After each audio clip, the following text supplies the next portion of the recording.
So it's been a long time since I've gone live or talked about a dream or anything like that. So I'm recording this dream on my YouTube channel because I believe it's important. I believe that it needs to be documented. And also because of the revelation that God has given me, for a warning, I think it's important that I explain what I saw and then leave it here on YouTube for people to go back and reference in the event that these acts do occur. We'll know that the Lord revealed it in advance. So, um, yesterday, April 13th, 2025, I was up around 4 a.m.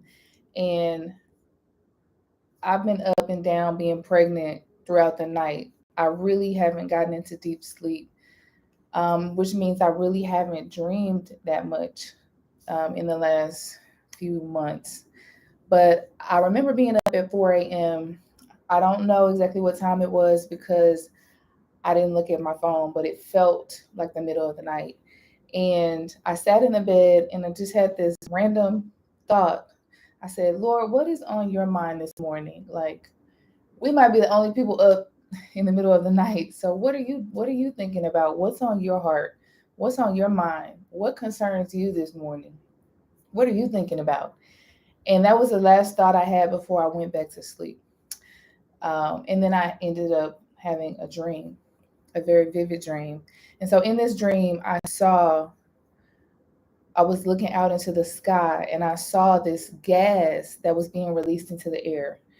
And somehow I just had this innate knowledge that this was a potassium based chemical that was being released into the air. It was happening, I would say in broad daylight, but it was happening without anyone being concerned about it. It was happening without it being a threat.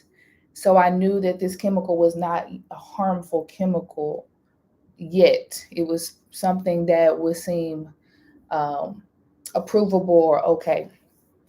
However, I also knew that there was a second chemical that was waiting to be released at the opportune time. So there was a strategic plan for a second chemical to be released into the air, and it would interact with that first chemical at the opportune time. Like there was someone waiting, there was a group waiting to strategically release this second chemical at the opportune time.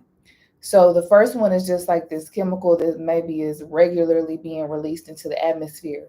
But the second chemical had a strategy to it. And whenever that chemical is released, it would interact with the first chemical and they would combine and become a toxic, lethal gas. And anybody that inhaled that gas would be at risk of death or becoming extremely sick.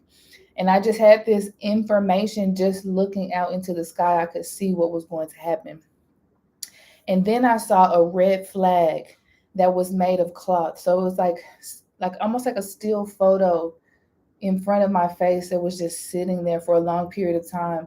I could see the flag like a nation's flag that's just a still photo in front of me, but I can see it's made of cloth. I can see it's a bit worn, like the edges of the flag have somewhat, the threads have come apart a bit. And in the middle of the red flag was this big yellow Z. And it's as if I'm being shown a nation's flag, but I don't have any knowledge or understanding of what I'm looking at. So in my dream, my conscious mind is awake saying, don't forget this. Don't forget this when you wake up. Don't forget to write this down. Don't forget what you're seeing. And then I made a mental note. Z, the letter Z is for Zelensky. I didn't even know what that meant in my dream, but when I woke up, I remembered Z for Zelensky. So when I woke up, I immediately thought this dream was, um, I had watched movies the night before. I had fallen asleep to a movie. I would immediately just wrote it off like there's there's it's not a lot of understanding. I don't know what I saw. I don't know what that was. Maybe that was just my imagination and I just kind of blew it off and was going to go about my day. However, as I was getting dressed to go to church, I kept seeing that red flag with the yellow Z, and I'm like, I forgot about that part. No, that's important. What was that? Let me write this down. So I wrote a note in my Instagram and just saved it and said, let me pray about it, come back to it, and maybe I'll get more revelation. I knew also a potassium based chemical. I kept playing that in my mind, and I'm thinking, the only thing I know about potassium is that they're in bananas. Isn't potassium a vitamin? What does potassium have to do with chemicals? It made no sense. So I go to church, and as I'm sitting in service, this dream keeps coming back to me like it's very important. So I began to search on my phone. I just type in, what is a potassium based chemical in chemical warfare? And it immediately comes up on the list of chemicals that are in the control list for military chemical weapons. And I'm like, oh my God, potassium is really in a chemical. This is a real thing. Um, I was, I learned that the only binary chemical weapon the United States has ever created was created with a potassium based chemical. So back, um, I don't know the date, I didn't write the date down, but it was a long time ago, decades ago. The US military created this rocket that's called the M687. And the M687 rocket was designed to be a chemical, like actual weapon that will release this toxic gas when it hit its target. So the way this weapon was designed was that it has two chambers in it, and they put these two chemicals that on their own are not toxic, they're not lethal, they can be stored, they can be used for commercial use. But when they combine, they're called like a binary compound, chemical compound, because then they activate and create a new chemical that's lethal. And so, in the process of it being launched, these two chemicals, the chambers of the weapon combine, and then when it hits its target, it creates a deadly chemical weapon. So, that M687 rocket, the compound is called GB2, and it's a very deadly weapon. And that's what I learned. I said, "Oh my God!" And it, guess what? The chemicals were inside. One of them was potassium cyanide, and the other one was a hydrochloric acid. So I'm literally, what I saw in my dream was the two chemicals. The potassium cyanide was the first chemical that was released into the air, and the second chemical was the hydrochloric acid. I'm assuming when they combine, they don't have to, it doesn't have to happen inside of a missile or inside of a rocket. It can happen in open air. But the way that the military designed it was for it to be targeted. So they put them inside of a rocket so that they could hit their target with this lethal gas. And then later on, this process of being able to gas people became illegal in war, so they stopped using this weapon and it was taken out of the military. So I also was like, okay, what's a binary chemical compound? Like, I don't know anything about science. I don't know anything about chemistry. I don't know anything about military warfare. But I learned just through researching that binary chemical compounds are basically when you have two separate elements that on their own are individual elements, but when you combine them, when they interact, they create a new chemical agent. Okay. So in chemical warfare, they use binary chemical compounds. That means that they have a base chemical or element. That base chemical element in this case is potassium cyanide or potassium biofluoride.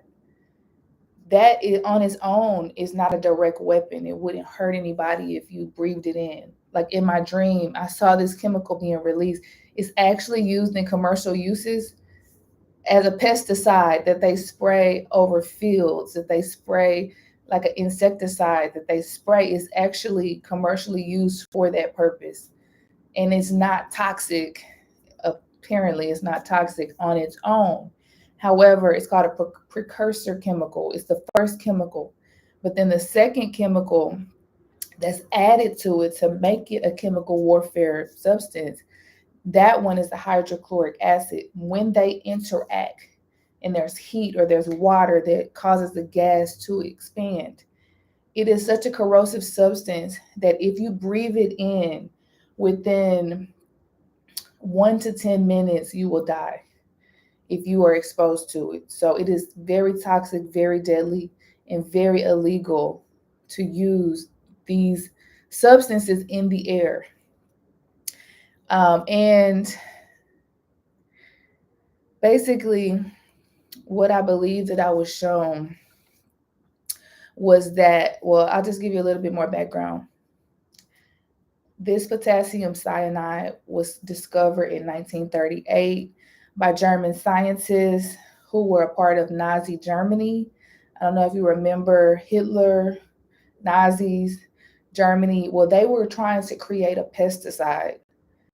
Literally everything that I saw and I thought when I saw my dream and interpreted it actually happened. Like they were trying to create a pesticide in Germany, but it was so strong and so toxic that the German government adopted this gas as a military weapon back in like 1939 during World War II.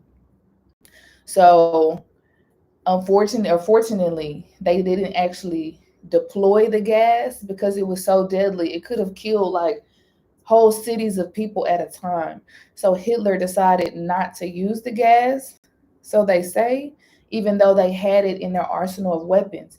And it was such a threat to Great Britain that the British government gave every citizen a gas mask during World War II because they knew if this gas was released, it could take out the whole country. So they gave everybody gas masks. This gas was called sarin, S-A-R-I-N, but the compound within it is potassium cyanide. So what I saw in my dream was a gas, a deadly lethal gas that dates all the way back to World War II that has not been used. It's outlawed by 160 countries. They will not use it because we could basically exterminate the whole world with this gas. But in their treaty that they signed, the only way they'll use it is if their enemy nation uses it first, and then they'll use it in retaliation. So in 1993, the Chemical Weapons Convention, all the nations came together and they're like, okay, we need to chill with these chemical weapons because if we deploy them, we can't, everybody's at risk. So I found out that the United Nations classified potassium fluoride as a precursor chemical. It's the base in the chemical weapon. It's one of them. And it's considered a weapon of mass destruction. And when I saw that, I was like, oh my God, I know what the Lord showed me is true. Because there's no way I would have known this on my own. There's no way I would know potassium-based chemicals are being released in the air, which I believe as pesticides. And then a second chemical is going to be released, which that's the way that you disguise chemical warfare is you make it look like an accident. So you have like this free-flowing chemical that's already used in commercial use. You go spray it over a field like a pesticide, and then later you have some accidental other gas that's released into the air that activates that chemical. Many people die, and it looks like an accident. It doesn't look like a direct act of war. I believe that's what's going to happen. So after I figured out, okay, this is the gas that is going to be used in chemical warfare, I was wanting to know, what is this Z? What is this yellow Z in the middle of a red flag? Which nation is this representing? And what I found out through research is that the Soviet Union was fighting the war in World War II. And at that time, the Soviet Union is now Russia. The Soviet Union's flag was a red flag with yellow writing. And now that they have become Russia, their flag is red, white, and blue. but their original flag was red with the yellow marks in it. And also, I found out that the letter Z is their current is their current sign of war. It's their military sign of war. So in Russia's current war against Ukraine, it's their symbol of war. So if you look online, you'll see they write Z on their military vehicles. They write Z on their buildings. They write Z on their ground, like on the ground. Z was like their viral symbol of hatred toward Ukraine. The same way that the Nazis had their swastika and they were showing their hatred toward the Jews, the Z is Russia's hatred toward Ukraine in this current war. So the Z that I saw in the flag was showing like this old communist, socialist, um, Soviet Union agenda with this current war that we're in. And I believe that the country that is going to be developing these chemical weapons is going to be Russia, or they're already developing them. They already had them. They already had them back in World War II. These weapons are not new. They've been in existence for almost 100 years. They just have not been allowed to be used because of how deadly they are. And so I believe that they're not going to be put in missiles the way that they used to do chemical warfare in the back in the day, where they would insert the chemical into the weapon and it was like an obvious attack. I believe it's going to be a strategic attack where they use something like pesticides that have potassium biofluoride or potassium cyanide in the pesticides. They go and they spray it over acres and acres of land. It's a normal process. It just looks like you're using an insecticide. But then you have maybe a nearby plant that releases another chemical that they know interacts with that active chemical, and it creates a deadly toxic air for everybody that's in that region. I believe that it will be very strategic. It will be very hidden. It will be very something that's plotted, but it won't be a direct attack. It'll be an indirect attack.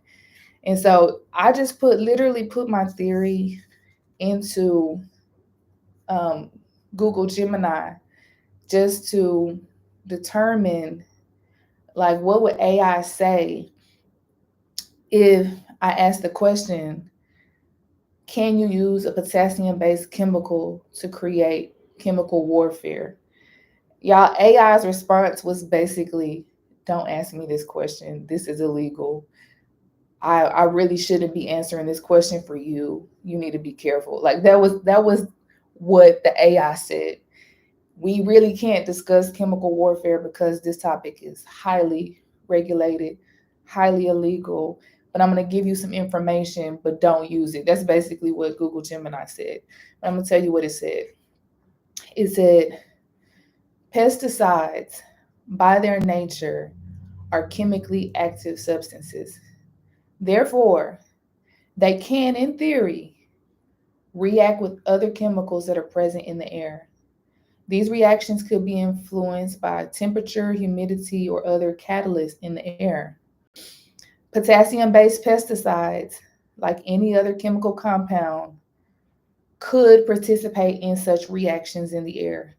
The outcome of these reactions is highly variable, but could potentially generate more toxic substances when they interact.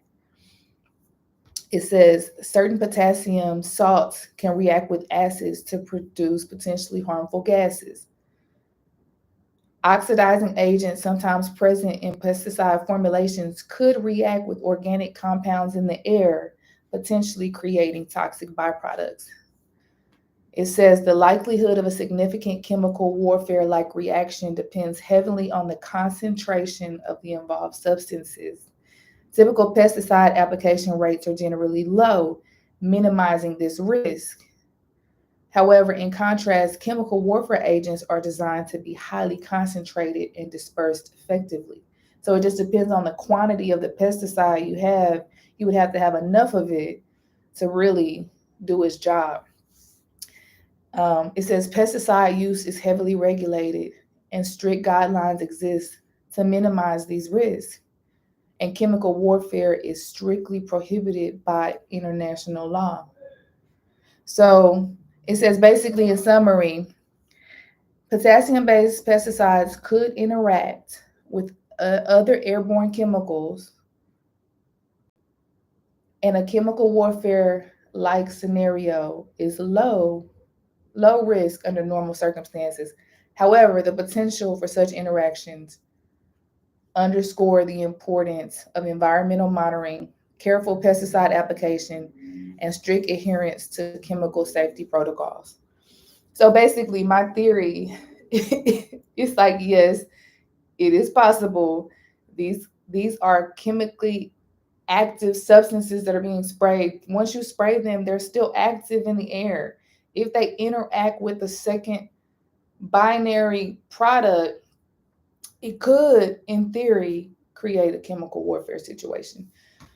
So, what did I get out of this dream? We need to be on the watch for Russia. Russia is in a war with Ukraine. They've been in the war more than 2 years. Um, Russia was a part of the Soviet Union, which were partnered with Nazi Germany, who developed a chemical agent called sarin in 1938 that could have killed the entire world, but they just didn't use it. But they've had it in their possession all this time. And what I saw in the dream is that it was going to be released. So what do? We need to pray. I'm going to get a gas mask for me and my family. And then there's the antidote to, I don't know what the antidote is if you inhale this chemical, but I know that there's an antidote if you were exposed to nuclear radiation. Like if there was a nuclear weapon, and guess what it is? Potassium iodide. So they sell that on Amazon or at the Walgreens or the Target. You can literally take potassium iodide and protect yourself from nuclear radiation. It's the only antidote in the event of a nuclear war, and they sell it over the counter. And it's a part of the global contingency plan for nuclear wars. But they don't tell us these things. But we're literally on the brink of World War III, and they don't even tell us how we can protect ourselves.